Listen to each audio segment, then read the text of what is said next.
Monastery. I am a lay person living at a monastery, a householder. So that's a very interesting way of being. My husband, Boncho, also lives there with me. Thank you. This is working. Thank you so much.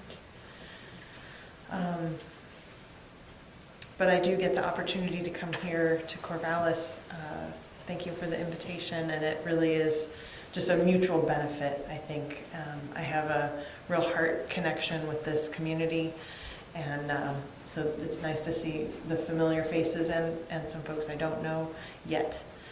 Mushin's already got me planned to come back, and she's very proactive about the calendar, and she's got that all figured out, where ZCO, the monastery, is a little more loosey-goosey, so I'm often reserved here for a while. So we had a wonderful session that the focus of which was practicing in difficult times. And I'll share a little bit about that, but I'm actually going to zoom in on one aspect that we touched on in the retreat, and that is karma, which is a pretty big topic, but it really is quite relevant, I think, to giving us a way of looking at, a way of understanding the circumstances around us, but also our own lives and our own response. How do you want to be is the question where I think any sort of political and spiritual world overlap is. How do you want to be? So I found a poem that starts with this line: "Nations are smashed, mountains and rivers remain." Nations are smashed, mountains and rivers remain. This poem is called Spring Outlook, and it was written by a poet, a Chinese poet from the Tang Dynasty. His name was Du Fu. And so I looked a little bit into the circumstances of his life. But I think it's helpful to connect ourselves with practitioners of the Buddha Dharma over the course of history who have seen some difficult times. So I'll read the whole poem, Spring Outlook. Nations are smashed, mountains and rivers remain. A deeply felt time, tears splash on the flowers. The ache of leaving, birds startle my heart. The beacons have been lit for 3 months running. A letter from home is worth 10,000 in gold. My white hair has been torn ever shorter and can scarcely hold my hairpin. The beacons he's talking about are the beacons along the Great Wall of China, and when those were lit, either fire at night or smoke in the daytime, this would indicate danger approaching or attack on the country, or a military threat of some kind, perhaps from within. He's talking about separation from family and friends, and this is from his life was in around the 700s, in the Common Era. And the hairstyle of the day was a top knot that was held in place by a pin. And so he's been scratching his head with worry such that he hardly has enough hair to put his pin in. So the Tang Dynasty in China lasted from about 618 to about 907 in the Common Era, about 300 years, and was an age in which Buddhism flourished, at least at the beginning, and was supported, and then as the dynasty declined and fell, Buddhism was persecuted. The Tang Dynasty was considered ancient China's golden age. This is a time when the Silk Road had been open, was a widely traveled trade route. China was a country of wealth, of widespread literacy, multiplicity of religion. And in fact, Buddhism was made the state religion in the year 691 by Empress Wu, who also commissioned vast statues of the Buddha in some of the caves in China you can still see to this day. Quite impressive. The time of the Tang Dynasty was also characterized by a great many technological advances. The invention of woodblock printing. Woodblock printing allowed books to be printed in mass production, and this helped increase literacy and pass on knowledge throughout the empire. Incidentally, the first full-length book to be printed that we know of was the Diamond Sutra in the year 868. Also, gunpowder was invented this time, though mostly used for fireworks. That was thought to help scare off evil spirits. The ceramic style of porcelain was invented, and toilet paper was invented at this time. What a time. However, near the end of the dynasty, the rulers made Confucianism the national religion and banned all the other religions. Many Buddhist monasteries and temples were shut down, and the country was essentially ruled by warlords struggling for power. I say all that as a bit of a preface, because when we offer a workshop on Buddha Dharma and Buddhist practice, how do we practice in difficult times, there might be a question, well, can these teachings meet us where we are right now? And these teachings have grown out of times, just like we might be seeing right now. In fact, I saw a statistic as of 2021, 70% of the world was living in some form of autocracy, 70% of humans, and I believe that number has increased by some now. And here we seem to share many of these circumstances that we can observe in other times and other cultures.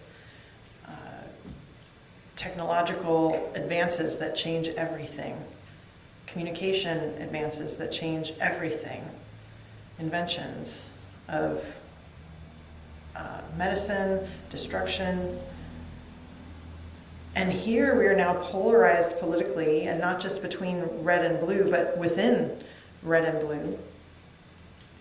Violence, corruption, defunding many of the systems that support vulnerable citizens. And so, can Buddhism meet these challenges?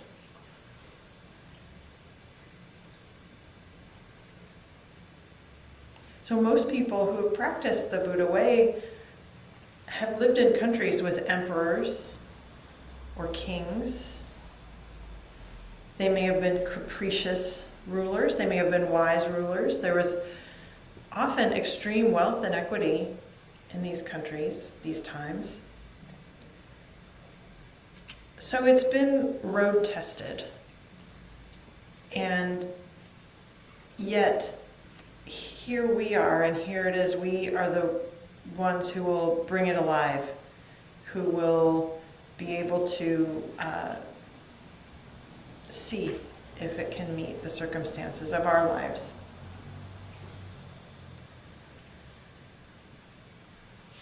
So we've inherited this lineage, this practice that's been carried person to person on a very human scale, handed down person to person in relationship, in a warm human relationship for 2,500 years. And that comes from deep devotion. We chant the list of the ancestors in the long services during retreat, and there are many generations. Each of those people represents someone who really offered their life to make sure that we were able to practice for our benefit, for the benefit of all beings. What an act of generosity.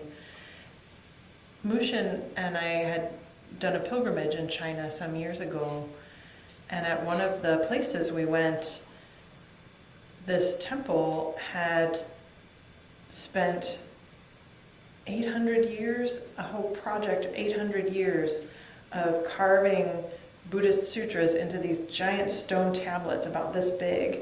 And the intention was to actually bury them so that they would be available if Buddhism stopped being available, so they would be available to people of the future. They were considered that valuable, and the project had such power and commitment in it that whoever decided to do it was long gone, and it continued on. It was a very inspiring place to see. So here we have inherited this. And one aspect, I think, is really important is this question of how do we want to be. We may or may not be able to directly or appreciably or knowingly affect the world out there, affect circumstances and make them look the way we want them to. What we can do is examine our own heart-mind and discover and determine how we're going to meet whatever comes towards us. And generally, when we are meeting circumstances with qualities of virtue, like generosity, like ethical behavior, like patience, things tend to go a little better. Maybe you've seen that to be true for yourself already. And we've certainly seen the impact of ourselves or anyone else when we meet circumstances with ill will or contempt or rage or whatever. So it means that we get to, in this practice, pause and just take a look at our own behavior in a minute way, in our own inner workings, and see how it is that we show up in the way that we do. And that means looking at karma. Karma means action. When we pay attention, we see that what we do matters. What we do matters. We inherit the actions of our ancestors. We see that what they did mattered. And so we can extend that to ourselves. We are the ancestors of the future. So understanding karma, how to understand what we do, really why we practice, what's the relationship there, and how do you want to be? So karma goes way beyond the bumper sticker that you may have seen about karma. Maybe you have seen it. It's pretty simplistic. Sort of do good things happen, do bad things happen. But we already know bad things happen to good people and vice versa, and that even assumes that there's such a thing as a good or a bad person, which is not really a Buddhist outlook. Or that karma, there's an assumption that karma has an inherent justice in it. Oh, you must have done something really bad in a past life for this bad thing to happen. Again, some idea of deserving, but that's not how it goes either. There are examples in the Buddhist sutras of a serial killer in the Buddha's time who became enlightened after meeting the Buddha, and nothing really bad happened to him as a result of killing a bunch of people and making a necklace out of their fingers. This is the legend. People jeered and threw things at him on his alms rounds, but that was about it. So karma is mostly, we also see it as about things that happen to us or things that we make happen in our environment, and that's not quite it either. It's a lot more about our own habits of mind, and how that is what creates our world. So the parts of karma, the best metaphor for it, I think, most simple metaphor, is that of seeds. And we did you'll probably hear about it more, there was a wonderful project of pulling the grass out of the garden outside during the sesshin, and that is a beautiful example of interrupting the karma of grass growing on the gravel. It started with mostly grass and a little bit of gravel, and now it's mostly gravel and a little bit of grass. You should definitely look out there. It's beautiful. So we have seeds, and then we have the conditions for the growth of those seeds. That's necessary. And when those seeds grow, they produce fruit, which then goes on to produce more seeds. That's the metaphor. We can just see this directly. Go out there. If you pull the remainder of that grass, you will get it viscerally. We can also think about our seeds internally as our thoughts, emotions, beliefs, based on all of the experiences that have happened to us, things that we assume, things that we don't even know that we believe or think or feel. It's a result of everything that's happened to us, how we understand it. We have seeds that are wholesome, we have seeds that are unwholesome. They're all stored in this, imagine a storehouse that we kind of share with everybody else too. Other people's seeds impact us, have an effect on the whole world. So what happens when the conditions are right for seeds to sprout and grow? What happens when these seeds may get watered? And there may be seeds of anger based on past experiences.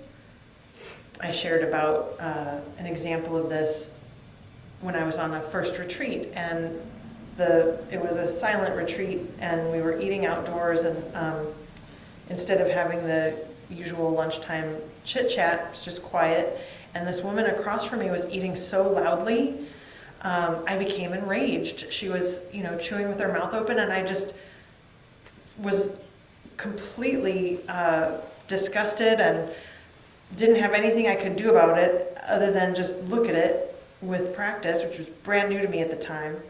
And it didn't take me long to realize that, this reminded me of my dad, who had terrible table manners. And I didn't even know I was still angry about that. And yet here it was, being focused on this innocent person, But once I saw what that really was, that was just a seed that had been laying around in there, and here were the right conditions, out it came. Once I saw that, it completely dissolved. I realized that there's nothing personal here at all.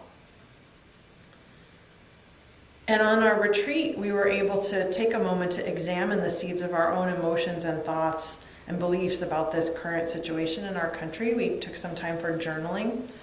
And in the power of sesshin, people were really able to look at that material that we often avoid or is uncomfortable, we'd rather not.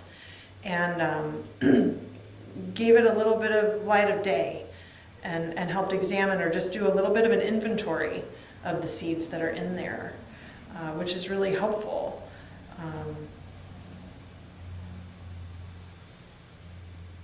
So often we see karma as a beginning, middle, and end, with our actions as the end, as the fruit, that's the result we're pointing to. But in fact, the decision to do something is one thing, the action to carry it out is another, and then what we make of the action, or the result of the action, that's the ripening. In Buddhist understanding, these are three parts of the same whole. So you could think about our intention as the leading edge of karma. And that's actually really important in the teachings, that what we do, where our action comes from, our intention, is actually really important. It may still result in an unskillful action, but the intention really does matter. So the intention directs the activities of the body, speech, and mind to act in ways that accumulate. So the true result is this tail of karma, the dispositions of karma. So after the intention, after the action, there's a disposition. It's what's left. It's a tendency. And the way I tend to describe that is the more you do a thing, the more you can do that thing. Isn't that true? The more you do a thing, the more you can do that thing. That's a disposition, a propensity.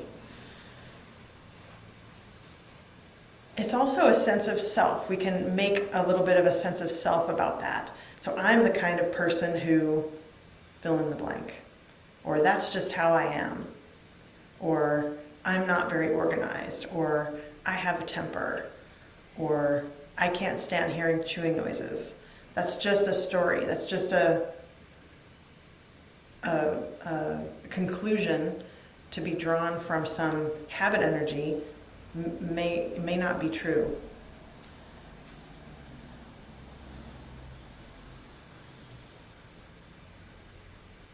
So how does that set us up then? Not just for the next action, but way before that. How does even how we see the world based on our history set us up for even the next actions? And I want to share some science from a brain scientist named Lisa Feldman Barrett.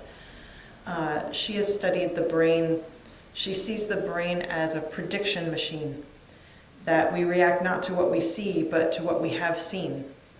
And our body responds to our brain's conclusions about things, which may or may not be accurate. There's even a story in that the Buddha shared, a story about someone walking along a path and sees something undulating in the path and jumps back in fear, assuming it's a snake when in reality it's a rope.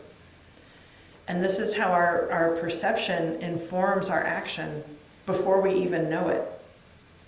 So this is what she means by your brain is a prediction machine. She says, your brain is stuck in a dark, silent box called your skull. Day in and day out, it continually receives sense data from the outside world via your eyes, ears, nose, and other sensory organs. This data does not arrive in the form of the meaningful sights, smells, sounds, and other sensations that most of us experience. It's just a barrage of light waves, chemicals, and changes in air pressure with no inherent significance.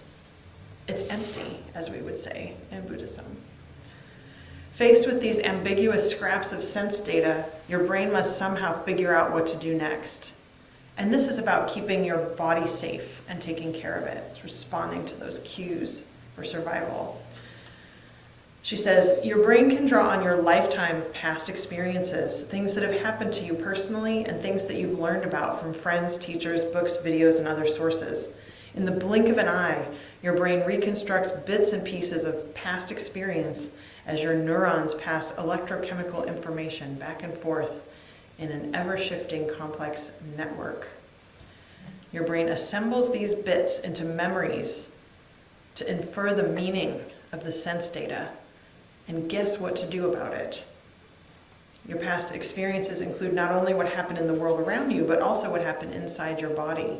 So that might look or sound something like, well, the last time I saw this, I felt that. Then this is what happened. Act first, ask questions later. I'm not going to wait around to see if that's a snake or a rope. I'm going to jump back. And it's not even a decision. It's a reaction. So what we see is informed by our own unique experiences, the seeds, the actions, the dispositions. So I want to show you all 3 drawings and maybe pass them around. And I'd like to see what happens when we just show you these drawings. And I'd love for you to shout out, and can you see them, Zoom people? Shout out or give a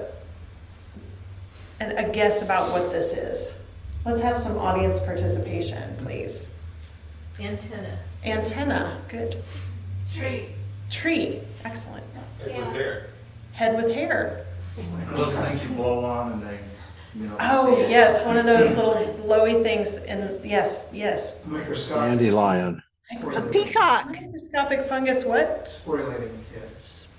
Spores. Sporulating. Spores. Sporulating. Excellent. Supernova. Supernova. A tom turkey in full bloom. Tom turkey in full bloom. Excellent. All right, that's great. I love this.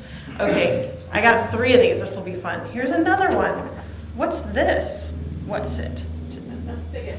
Spigot? A handle. Handle? A door handle. A door handle? Not just any handle. Not just any handle. It's a door handle. Yep. A duck. Elephant's butt. Elephant's butt. Nice. Oh, it's kind of. An open mailbox. An open mailbox. Refrigerator. A refrigerator. Okay. One more.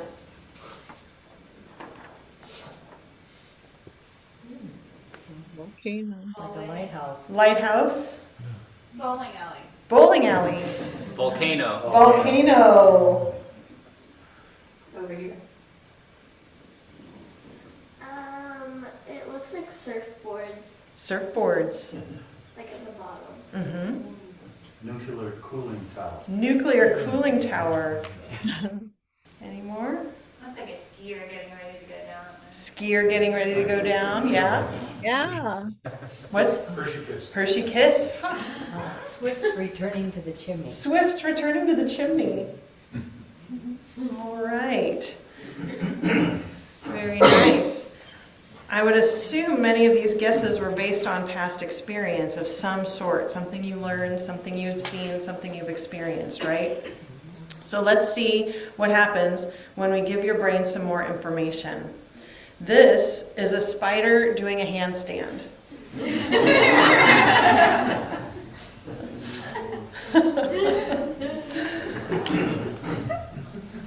Now, can you unsee a spider doing a handstand? No, you cannot.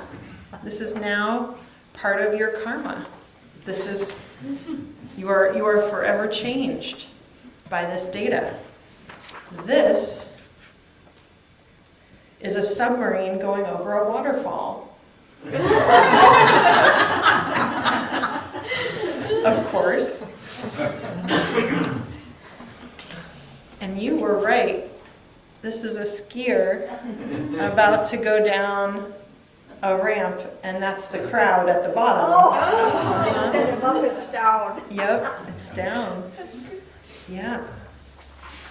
So now you see familiar objects instead of lines and blobs. Your brain assembles memories to go beyond the visual data. You make meaning, and the brain is changing the firing of its neurons.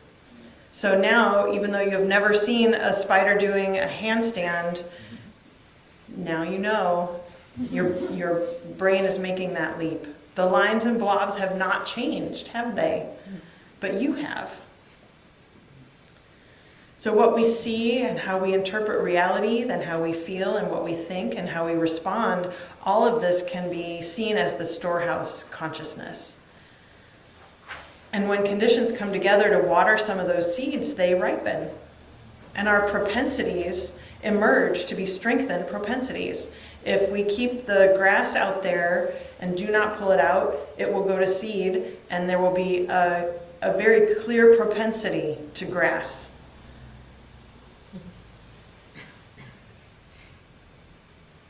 Maybe you're aware that the same piece of news can bring up completely different responses in people of different political persuasions. Different people have different reactions to snow. Different people have different reactions to rain, to sun, to heat, to cold, to flowers. If you have allergies, flowers are a different ballgame. We're all living in different worlds. But there is freedom. There is freedom in each moment, too. We can plant a seed intentionally that will create fruit in the future, maybe, given the right conditions. We can plant seeds of awareness. We can plant seeds of presence. We can plant seeds of kindness, of humility, of energy or trust or letting go.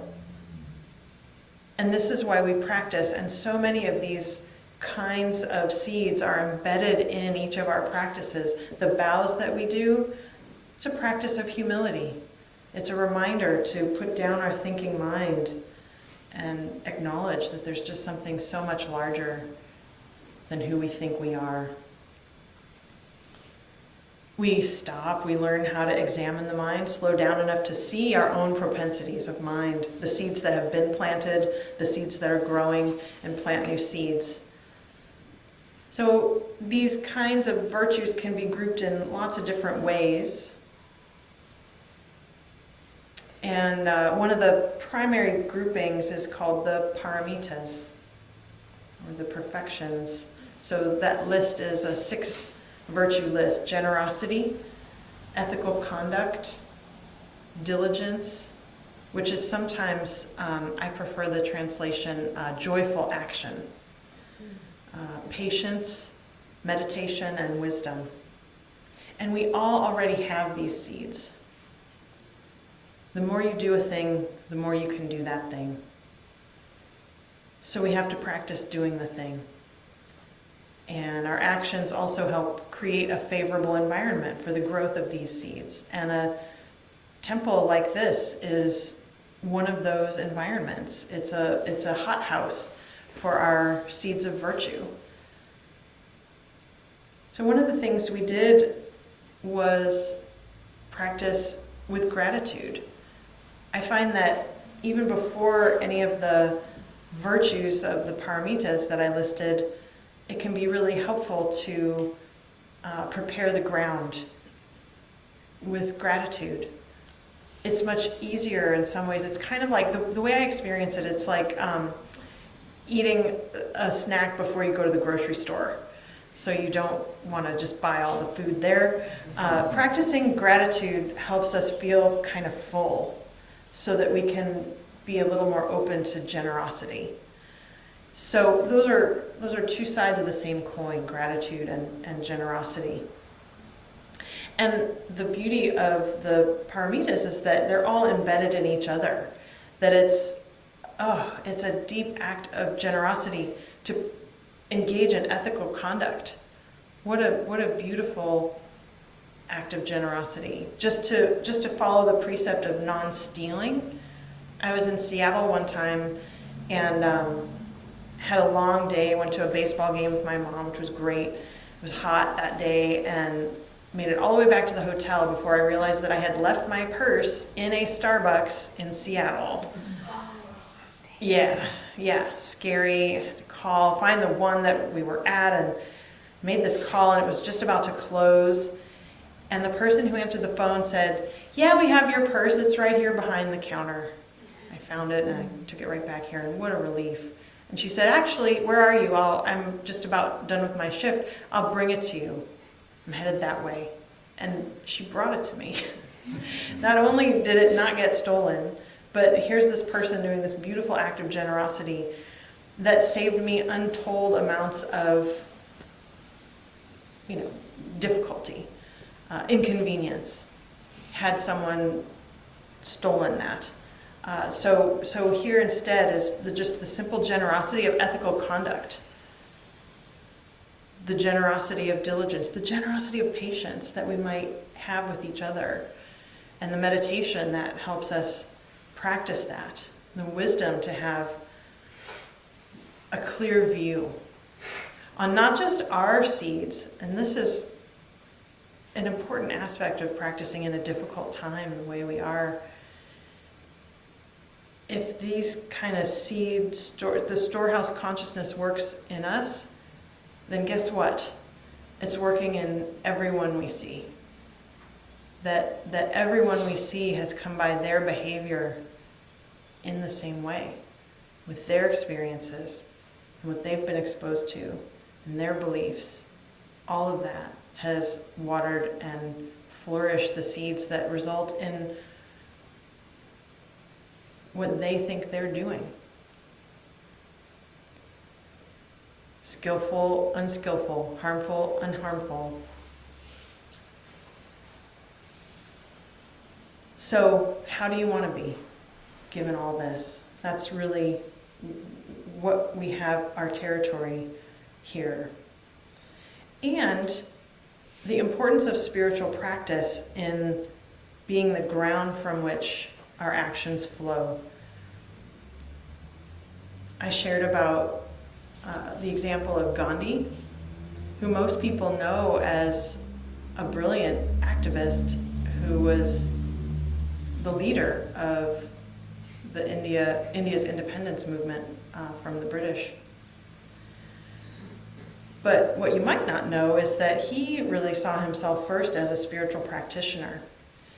And in the throes of rioting and pressure to lead the country in some sort of process for independence, he didn't know what to do, and so he went into retreat for a year to really clarify his own heart mind, to remove any seeds of ill will that he had, so that his leadership came from a place of love and truth.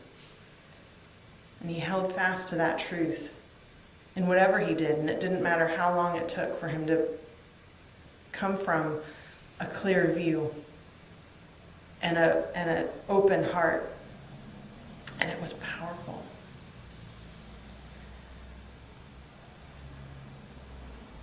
So gratitude is a great place to start, believe it or not.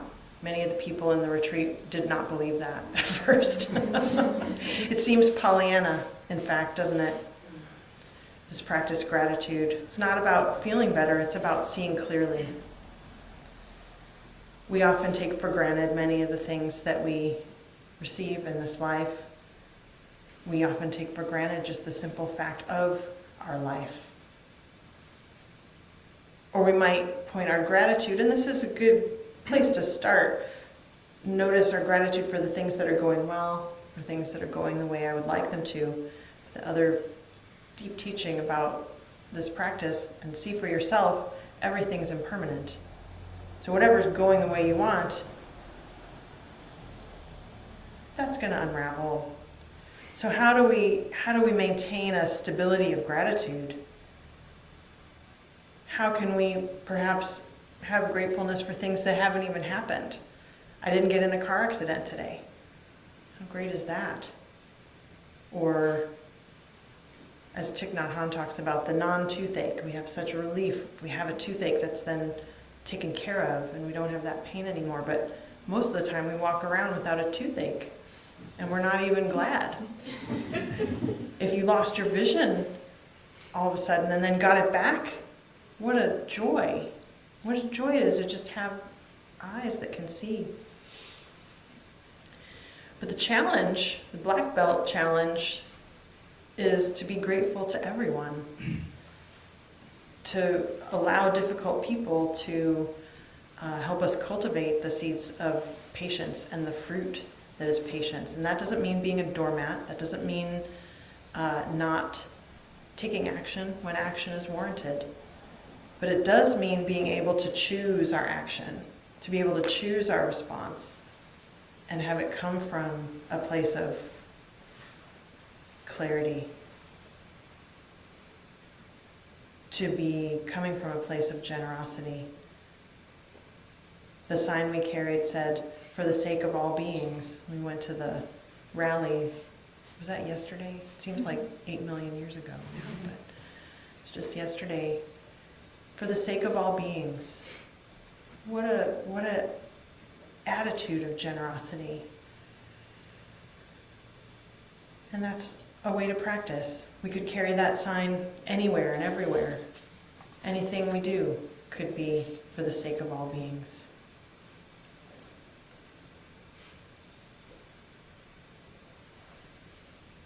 We might have time for questions, or I don't know, do we? It's our time situation. We have some minutes for questions. Okay, so you have questions or comments even? I always think sometimes the very best teaching comes from everybody.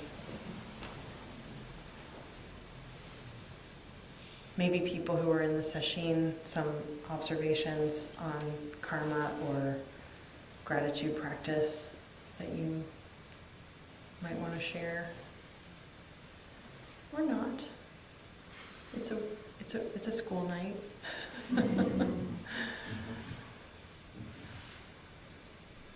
Oh, is there anybody on Zoom? Yes, you send. Yeah, thank you for reminding me to be grateful, because I have so much to be grateful for, and a lot of the time I don't recognize it. So thank you. Yeah, thank you.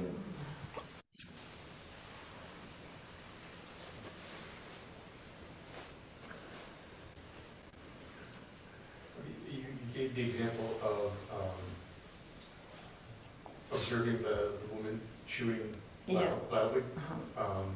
and tracing that back for yourself, investigating your own karma. Yeah. But sometimes life is a lot more confusing than that. Usually. Right? it is. What happened? What are you supposed to do if you can't trace anything back? Like it's just sort of like this nebulous Uh-huh. thing. Yeah, that's a great question. What if you, so the question was the simple, oh, I can see this direct line between my irritation and my history. What about stuff that isn't so clear? And for that, I would say, maybe, is it a pattern? Those, even if if you're not quite sure how it came to be, if it's a repetitive thing, that might be a clue. Or like it would give you another chance to look. And if it's an isolated thing, this isn't really, I mean, there are other ways to look at our behavior. But your question brings up the fact that if we find ourselves engaging in something repeatedly that maybe has harmful results, or we aren't quite sure why we're doing it, or we'd like to change it, that is a really ripe area to look into. And I have another very simple formula for that, which is, oh, I did that thing again. Oh, I did that thing again. Oh, I did that thing again. Oh, I'm doing that thing again. Oh, I'm doing that thing again. Oh, I'm doing that thing again. Oh, I'm about to do that thing again. And there's no shortcuts, I am sorry to say. If you are catching yourself in the midst of doing that thing again, you're already halfway there. If you're already noticing like, oh, I keep obsessing about this one thing, you've already got a little distance from it. You're already looking at it like, oh, here's a process that's happening that I keep engaging, rather than just complete and total obsession with the thing and just this is my world now, and I have no distance from it at all. And then we can look at what goes into that activity, thought, emotion, what helps put it together, because everything that we can identify as compounded, from made up of other things, other components, everything, all of us, everything, it can come together means it can come apart too. And so we can utilize the truth of that in service to examining, are we being skillful or unskillful? If we are being unskillful and we would like to stop or do something different, we can leverage basically the physics of reality in service of that, of being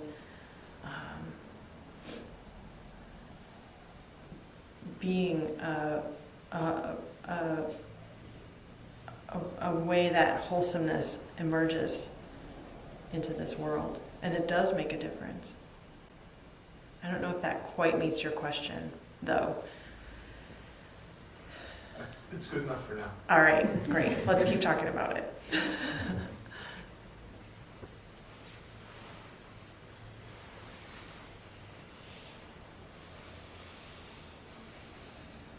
Yes. Thinking about gratitude as a kind of a means for helping us see more clearly, it makes sense to me that that works because it undercuts the fear, it gets the fear out. But I find myself wondering about the times when it is actually a snake. Yeah, You know? fear is great for that. Yeah. We're talking about using the right tool for the job. And taking up a practice like this is for each person to arrive at how and when they do that on their very own. It is not for me to say, you really should be grateful for whatever version of oppression you're experiencing right now. Not for me to say.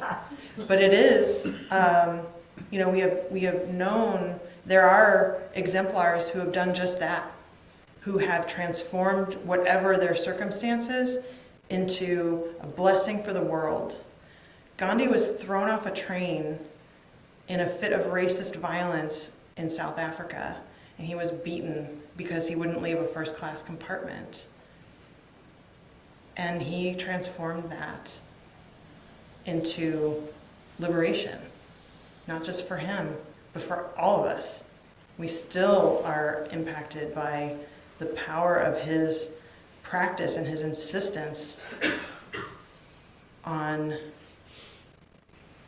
seeing things clearly. But no, it's not for anyone else to say, I don't think. But it's available for us. That kind of practice is definitely available.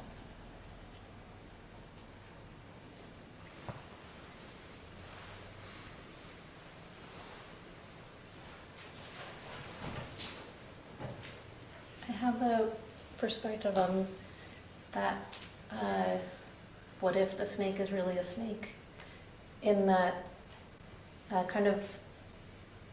if gratitude can still be a wonderful tool for that, as I'm grateful for the fear. I was lucky enough to be here at the session this weekend, and so practicing with it, what I'm noticing for myself is that if I am grateful for something, like especially something uncomfortable, it opens a little bit more and I can see better what it is. So then I can see potentially if it's really a snake or not. Mm-hmm. Mm-hmm. Yeah, thank you. We have these built-in survival mechanisms. Again, and Lisa Feldman Barrett's work really talks about how so much of our physiology, our brain, the information, and the way that it interprets things is very much about our physical survival. And so it's designed that way. It's supposed to be that way. It's not wrong. And so it's a gift to be able to differentiate when it's important to act on our own behalf for safety. That's totally appropriate. And when it may be available to see differently. And that's a discernment for each person.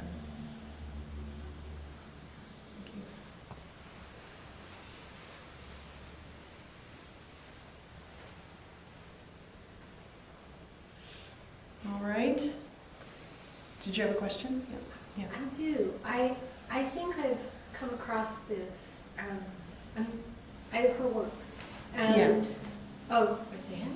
Her, Lisa Feldman Barrett. Mm-hmm. And it seems to me that something I read about it was about how we make decisions like in cars that are very problematic because we're basing them on these predictions, and we often are misreading this around.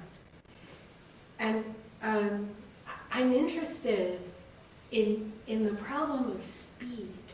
Like, I don't mean in a car anymore, but how we, how going too fast doesn't doesn't give us the time to do the work you're talking about. Correct. So it seems like it absolutely requires a pause, a habitual pause. Correct. I think that's right. I don't know about her application of this to cars. I don't know that she applied, Oh, I see. but somebody else. I see, yeah. Yeah, if we're moving fast, literally or figuratively, and I think it feels like that for all of us, that everything's changing so fast. It's hard to get a grip, and it's just sort of blurring. Or you know what? If you've ever had to have an important conversation that might be hard, but you were limited in terms of the amount of time you have, like how well does that conversation tend to go? It doesn't go so well usually. That we need some time to really recognize, or the time that people took to journal about their deepest feelings and thoughts about what's happening right now. None of us have given ourselves the chance to actually do that until just the last couple days. And so therefore, all of that stuff is in there, just ready to be watered, ripen, and be expressed, like it or not, however, and so to be able to shine the light of awareness on it and do some inventory and sorting. What are the seeds I would like to be cultivating here?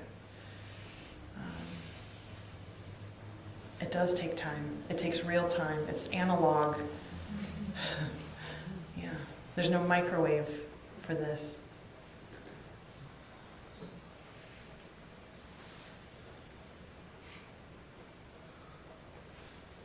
Okay. Thank you, everyone, for your practice. It matters.